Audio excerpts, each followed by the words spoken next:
খুবটাং নমস্কাৰ।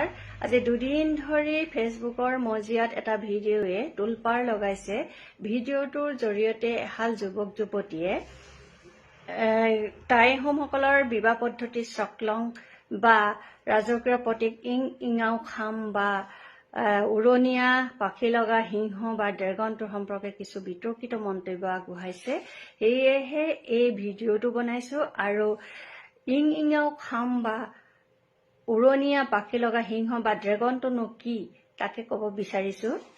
টাই আহোমসকলৰ ৰাজকীয় প্ৰতীক, শ্ৰদ্ধাৰ প্ৰতীক, জাতীয় প্ৰতীক, ধৰ্মীয় প্ৰতীকটোৱে হৈছে ইং ইঙাও খাম বা উৰণীয়া পাখি লগা সিংহ বা ড্ৰেগনটো। এই ড্ৰেগনটো টাই আহোমসকলে ধৰ্মপুথিত মোহৰ বা তাম্ৰপত্ৰ আদিত খোদিত কৰিছিল। তাৰোপৰি সিংহাসনৰ খুঁটাত, দৌল দেৱালয় গাত বা নামঘৰ সত্ৰ বেৰত খোদিত কৰিছিল। এই শক্তিটোৰ জৰিয়তে টাই আহোমসকলে 5টা শক্তিক প্ৰতিনিধিত্ব কৰা দেখুৱাইছিল। সিংহৰ দৰে শক্তিশালী, সাপৰ দৰে ক্ৰূৰ, ঘোঁৰাৰ দৰে দ্ৰুতবেগী, চৰাইৰ দৰে দূৰ দিগন্ত অতিক্ৰম কৰিব পৰা শক্তি আৰু কাছৰ দৰে স্থল জল দুই ঠাইতে ঘূৰিব পৰা শক্তিক প্ৰতিনিধিত্ব কৰিছিল। উৰণীয়া পাখি লগা সিংহটোৰ গাত 2খন পাখি আছে। সেই পাখি দুখন উৰিবলৈ ধৰা মেল খাই থকা ধৰণৰ। সিংহটোৰ মূৰত একোচা কেশৰ বা চুলি আছে।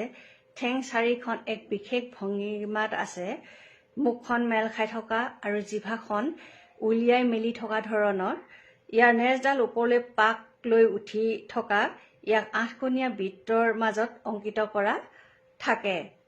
এই ড্ৰেগন বা ইং ইঙাও খামক টাই আহোমসকলে খুবেই সন্মান কৰে, ভক্তি কৰে। নিজৰ জাতীয় প্ৰতীক ৰূপে ইয়াক যথেষ্টখিনি সন্মান সহকাৰে ৰাখে।